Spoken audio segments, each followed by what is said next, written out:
Le surendettement diminue très légèrement en Wallonie et à Bruxelles. En revanche, les personnes surendettées le sont plus fortement qu'auparavant. Les autorités ont présenté un portail informatique qui doit permettre de lutter contre ce fléau. Voyez le reportage de Christophe Clément et Dominique Sokolowski.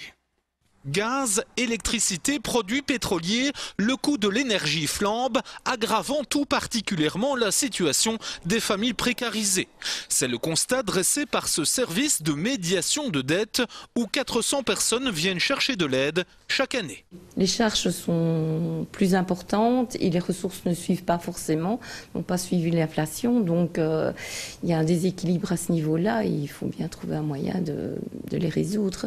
Et ce qu'on constate, c'est que le budget alimentaire est de plus en plus entamé par ces charges. En 2011, le nombre de ménages en défaut de paiement a légèrement diminué.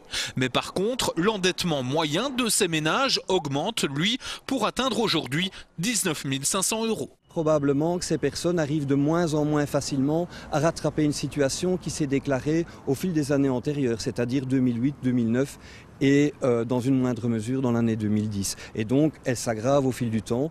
Pour prévenir cette spirale, la Wallonie propose désormais un outil informatique. Loyer, énergie, alimentation, poste par poste, l'internaute peut simuler son budget mensuel et déterminer sa capacité d'emprunt. Par exemple, un couple veut enclencher des travaux pour améliorer, rénover sa maison. En aura-t-il les moyens? Je crois qu'au travers de cet outil de gestion budgétaire, ils peuvent faire le compte et le décompte de ce qu'il leur reste pour pouvoir enclencher éventuellement un crédit supplémentaire ou non.